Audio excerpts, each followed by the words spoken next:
What was the question? 91. 91 years old!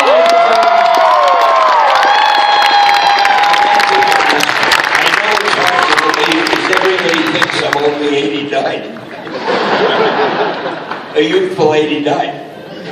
Hey, look, when I was younger going to conventions, I would stand from a distance watching the stand. I got to tell you guys, there were about 3 models that I looked at to go, if I ever get on the other side of that table, I'm going to act like that person, right? And one of them was Stan, because if any of you guys had the good fortune to be in his line or whatever else, he has figured out, and if you guys ever get there, I don't care if it's in comic books or some other field, you make the people who put money in your pockets feel as good about themselves as possible in that short period of time that we have with you.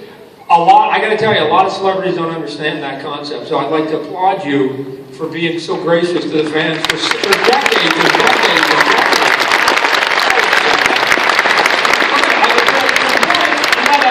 A 16-year-old kid just sit by his side all day long and pepper him with questions. I mean, that's what he did for me, and he would have done the same for you if you'd been in that exact same spot. So, hey, let's talk about your cameos. All the ones that you've done. Cameos? Starring roles. Those happen to be roles in a movie which are condensed because the stars of the movies are jealous and don't want me to have too much time.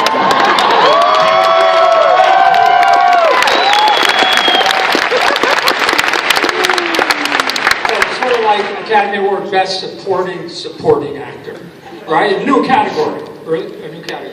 So now let me tell you why those cameos are so important. Everybody says, why do they give Mr. No Talent all those cameos? Here's the reason. Somebody goes to the movies to see a Marvel movie. Let's take the new X-Men movie. You go there, you sit through the whole movie, and suddenly you say, I didn't see Stan's cameo. Because I didn't do one. I was out of town when they did it, but that's unimportant. So they say, I didn't see Stan's cameo. Well, nobody is going to miss my cameo. They figure maybe I blinked my eye, or I reached down for some popcorn. I missed it. So what do? They go to the box office. They buy another ticket. They don't want to miss it. So half of the money that Marvel makes from those movies is because of my cameos.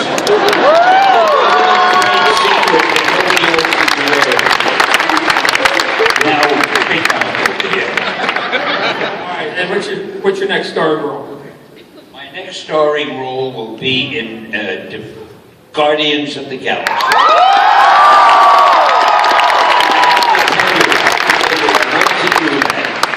And I did it. I can't tell you what it is, but I have absolutely no idea what that cameo has to do with the movie. You see, I never know what it'll be. The director calls me and says, we want to shoot your cameo. Can you come in on thus and such a date and time? And I go to wardrobe, and I go to makeup. If you can imagine any makeup improving me. And then I shoot the scene, and I say goodbye to everybody and go home. I don't know a damn thing about the movie, but I know about my scene. And I don't know what my scene has to do with the Guardians of the Galaxy. So I'll be as eager as you to find out. Now, if that doesn't bring you into the theater, then I'm a lousy salesman. Last I heard, the cameo on it is twice as long as most of your others, so it would be 4 seconds, right? All right. Is this our lineup of questions here? You're going to have to do me a favor. Yes. Again, even though I look so wonderful, He kind of does. I don't hear as well as I used to. I probably won't understand the question. Would you repeat it to me, but not through the mic? Because when you're talking into the mic, I don't understand what you're saying because it muffles your voice for me, for my particular type. All right, so I will seductively reword it into your ear. Yeah, I don't know what they say it. The odd time, I'll take a lick. All right. So where are we going to start the questions in? Up over here? He loves the feeling of power of pointing to people. We'll get the questions, I'll bring it back to Stan. Yes, sir. So, my question is for Stan. Yes, Like him, I forget his name. like your cameos, and I wanted to know which one is your favorite. Which cameo is my favorite? Don't think I was lying to you just because I heard that. That man speaks very clearly. I think the one I did in Captain America recently where I say I'm so fired. Because that was real acting, because everybody knows I would never do anything to get myself fired. I'm very talented. Thank you. All right, drop over this side. Yes, ma'am. What's your favorite school subject? My favorite one? School subject.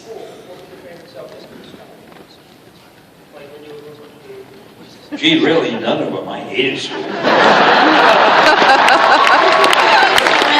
Actually, it was composition. I like to write composition. Nobody ever read them, but I wrote them. That was it. I was no good at mathematics. History, I have no memory. I couldn't remember. Even 1492, it took me about 10 years to remember when Columbus discovered America. And the name of his 3 ships, I still don't know. And I wasn't good at most things. But we sang songs. Every week they had a glee club at the school.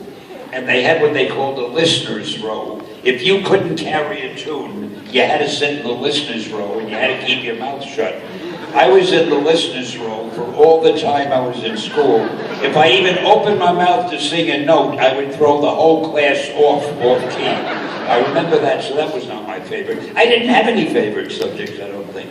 I hated school. I shouldn't say that to all you young people. You young people there, I loved school. I spent all my time studying and learning. And I was going to say Googling, but they didn't have that. Oh, you are so lucky they have Google. You don't have to read books. You don't have to study. You just Google it. There it is. I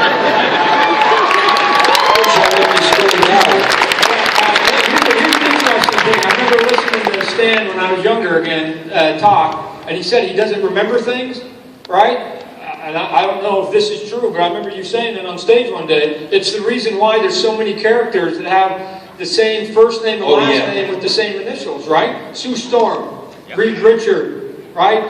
Peter Parker. The reason was... If I remembered one name, I knew the other name began with the same initials, so it made it easy for me. Right, I don't have a good memory. What the hell is this? Right, right. But to complicate it more, why was his name Robert Bruce Banner? Because he forgot, and he forgot he gave him 2 names, so he just added both the names and became Robert Bruce Banner, right? You're right. I remember getting fan mail from readers. They said, don't you know the names of your own characters? I didn't quite how to respond. All right, back over here. Hello, first of all, you look marvelous today. I heard the word marvel. What was that? Marvelous. She said you're a stud bull. Oh, I admire you're a great judge of character. Thank you very much. You're welcome. My question is, we all think that you're superheroes and that you are our superhero. Who was like your role model and your superhero when you were growing up? Your voice is beautiful, but it's on a high pitch that I can't get that. Who was your role model? Voice. Just tell me. Oh. Every writer who wrote a book that I enjoyed. I loved reading books. And anything by Edgar Rice Burroughs. Or who wrote Sherlock Holmes? Arthur Conan Doyle. Forgot that me with my memory. And the guy who wrote about the 20,000 Leagues Under the Sea. I don't remember their names, but all these science fiction writers, and I loved Charles Dickens. I even loved Shakespeare. I couldn't understand really what most of Shakespeare was about when I was a kid, but I loved all that what-ho, Horatio kind of dialogue. And I loved reading, and every author, Mark Twain, and all of them. The guy who wrote The Raven with 3 names, what's his name? Edgar Allan Poe, did I mention him? And I would read these guys and I'd say, how can they do it? Do you remember Edgar Allan Poe's poem, hear the sledges with the bells, silver bells, what a world of monody, the melody, Vattel. Where did he get a word like monody? Who knows a word like that? And it goes on and on. These guys were geniuses. I think that's what I wanted to be, a writer. I wanted to be a genius, but I only turned out to be a writer. Thank you. Thank you. Question over here. We're over here in this corner. Mark Twain was another one. Sorry. Yes, sir. Hello and good afternoon. My name is Leo. I want to say thank you for coming to Phoenix Comicon, Stan. You're welcome. I missed you the last time you were in town, and that made me sad. But now I'm glad. So, Yeah, I am too. so my I'm question. anywhere. So my question is, there's been many directors that have taken on the Marvel movies, including Bryan Singer, Sam Raimi, and others. Is there a... Quiet out loud. I was with them all day yesterday. What did I do wrong?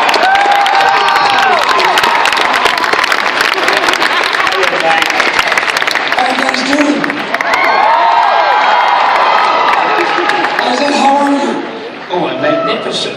You know that. Look at all these people out here. They're all here for McFarlane. That's what I You hear. should have heard when I came. Oh, Christ, it's Lee. They were having such a good time listening to it. Hey, Now they'll have a good time with you. I'm going to sit down and rest for one. I'm thinking we should have this guy do a Spawn. Now you and Todd talk for one. Do Spawn. Spawn. Yes. Yes.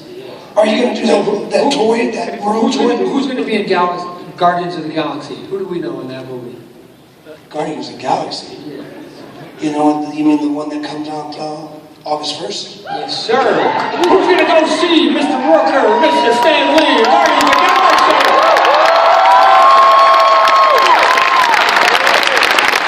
He says that we're going to be in Guardians of the Galaxy. Did we ever get to answer your question?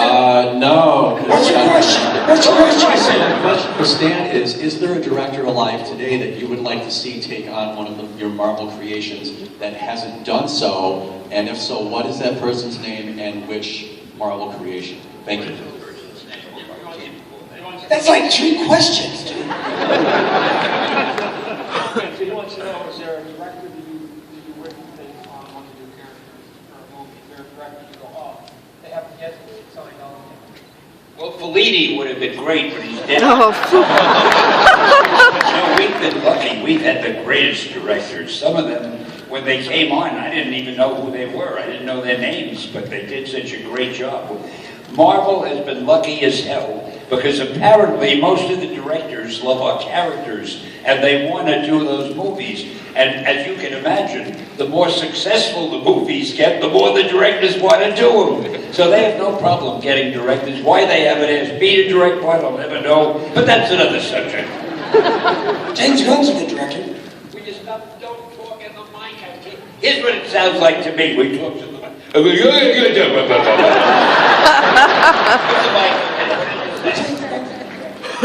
Now, he repeated what I just said. James. Okay. James. Yeah.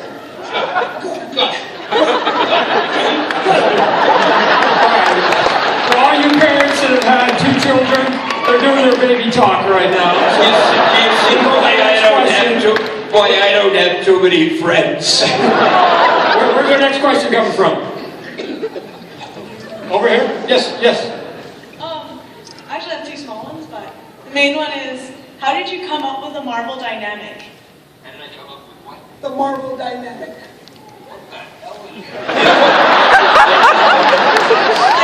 What's the Marvel dynamic, baby? Thank you. The way you over-exaggerate all of your characters' motions, and, What do you mean by that? like, when they can't just pound on the desk, they have to, like, put their hand all the way up and then slam it down. Exactly. Like that. What did she say?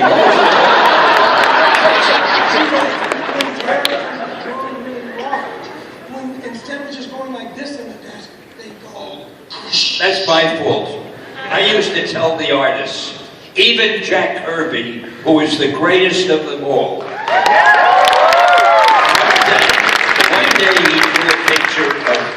beginning of the, who's the villain? Dr. Doom. He drew a picture of Dr. Doom sitting in a chair, which was like a throne. And he drew him like this. And I said, Jack, Dr. Doom wouldn't sit that way. He'd sit like this. That was about the only time I had ever corrected Jack Kirby in my life, because he was the best. But we did, with all the artists, with all the writers, I would say, if a guy does anything, let him do it in a dramatic, the most dramatic way. If he's angry, I don't want him just to be angry. I want him to be furious. And if he's in love, he's not just in love. He's captured by romance. In fact, wait a minute, I want to tell you something about McFarlane. I don't remember where it was, Todd, but you and I were on a platform somewhere, and I was mentioning you. He did a shot, or you were giving an example, I think. And it was something we both agreed on. If you draw Thor with a cape floating, there was something you said, if you draw Thor with a hat, he wouldn't be like this.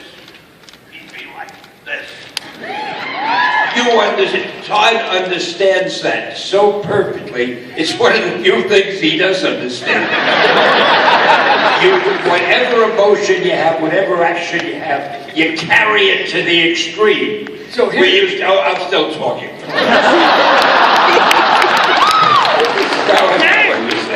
And it was brilliant too. It doesn't matter. You go ahead. Waste a little time. I will repeat what he's saying that he thinks he heard me say, although he has bad hearing. What the theory was is comic books, for any of you guys out there or gals that want to draw, it's all melodrama. It's all Broadway. It's all Broadway. Right? If you're on a stage, you don't act on Broadway so that you can sell whatever you're doing to the first 5 rows. You overact for the last row. Yes, it's for grandma that's got bad eyes. So what he's saying is if you get hit, you have to overact it. So the theory I said with Thor was that I could take Thor in the most mundane situation and make him look cool, and the way that it worked was... Mundane means a very simple, dull situation. For any DC readers out there.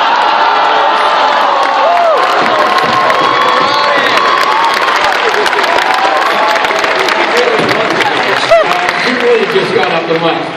So, and it went like this. Thor would be standing there, his legs would be apart, you go to 3/4, he's got the big cape, the cape is billowing in the back. Why? Because the wind's blowing. He's got his helmet on with the wings are twisted because again, the wind's going.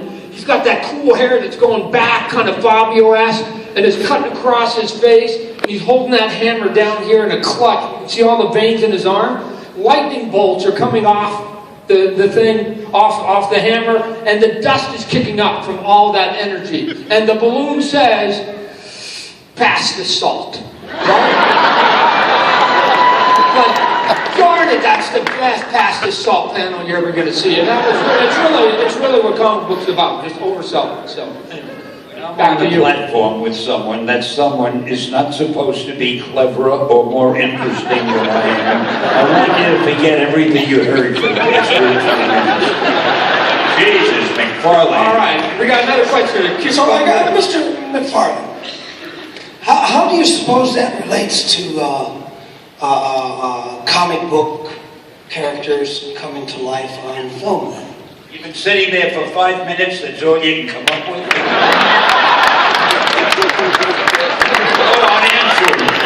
But you know, we can't do that on film. No, you can't do it, but if It's a big difference. If I was directing, here's what I would say. I would go look at, the one thing that we can get away with artistically is we can do silhouettes, and our silhouettes can be different. You know who the king is, right? Superman's a king, right? I hope you're following every word of this. The Hulk is a brute. Right? And Spider-Man's sort of this little pedestrian guy that sort of does the cool stuff. So for you, if you were going to be, let's say, Venom, then the moments that you show me anger and rage, then I need Venom. I co-created him. He's cool.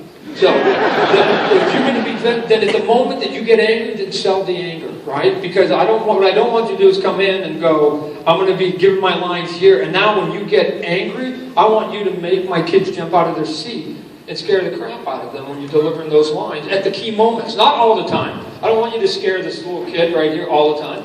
I want you at that moment to just go, what's your name? What's your name? Brienne. I want you to get into Brienne. I want you to be a good Venom. I want you to be there, and then I want you to go, go! And I want you to jump. I want you to, wow, that, you just made her jump? I need you to give me a couple of those during the movie. Now go. Those are really cheap jump scares. I have no idea what the man is talking about. Okay. What? What's your question, baby? If I was a superhero, a character, would you make me a superhero or a villain? Ooh. Would she are a superhero or a villain? Which would you choose for her? Would you make her a villain or a superhero? Well, I would have to get to know her a lot better. But I think we'll all agree that the supervillain is the most interesting one. So you're an interesting person, and you must be to have asked a fascinating question like that. I think I would make you a supervillain.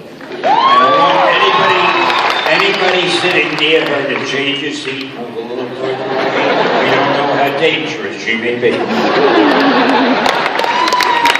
Let me tell you something about Dr. Doom, speaking of that. You know, Dr. Doom is supposed to be a supervillain, but I want you to think about it. All he wants to do is rule the world. Now, that's not a crime. You can walk up to a policeman and you can say, "Officer, I want to rule the world." He can't arrest you. Anybody could want to rule the world. So Dr. Doom, to me, is not a villain. And you stop calling him one, McFarlane. Do you hear that? Yeah, man. Dude, I didn't create him. You did. You forgot that part. That's on you, bud. That's on you. Where's your I gotta go. I'm gonna go now. Does he? It's a hot seat, man. I can feel the pressure. All right, Michael Rooker, everybody. Give him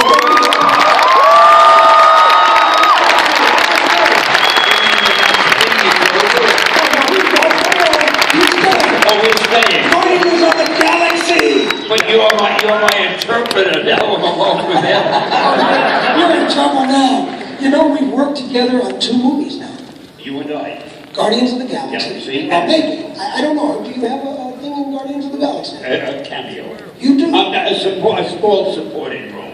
Actually, I know. I wasn't sure if we were supposed to say that or not. Is it true, though? Yes, but you didn't know about my cameo? No, I've seen it. Well, where did you see it? I saw Magnificent. I saw it on screen. You were But what totally made you magnificent. suddenly decide he's leaving? Why did you suddenly decide that? Oh, I just suddenly It was decided. because you were talking so much. Yeah, you know how he is. Yeah. I'll see you later backstage. We'll talk about him. Later, alligator. Bye, guys.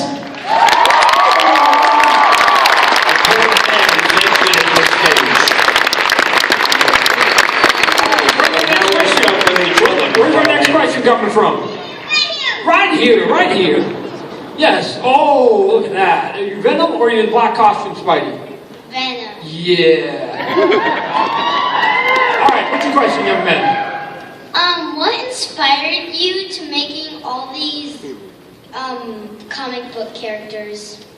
What inspired me to make all these things? Oh, it's a simple answer. Greed. I had a job, and I wanted to keep working so I could pay the rent. And my publisher kept saying, "Hey, that one is selling well, now dream up another." And if I hadn't dreamed up another, he might have hired somebody else to dream up the other, so it was my job. I was the editor and the writer at the Marvel things in the beginning, and I just kept doing it. I never thought that someday I'd be addressing an audience like this, or that Marvel would become so big. It was a job. I didn't want to get fired, and that's all it was. And it turned out to be something very nice, and I thank you all for that, because if you hadn't bought the books, I wouldn't be sitting here. I'd be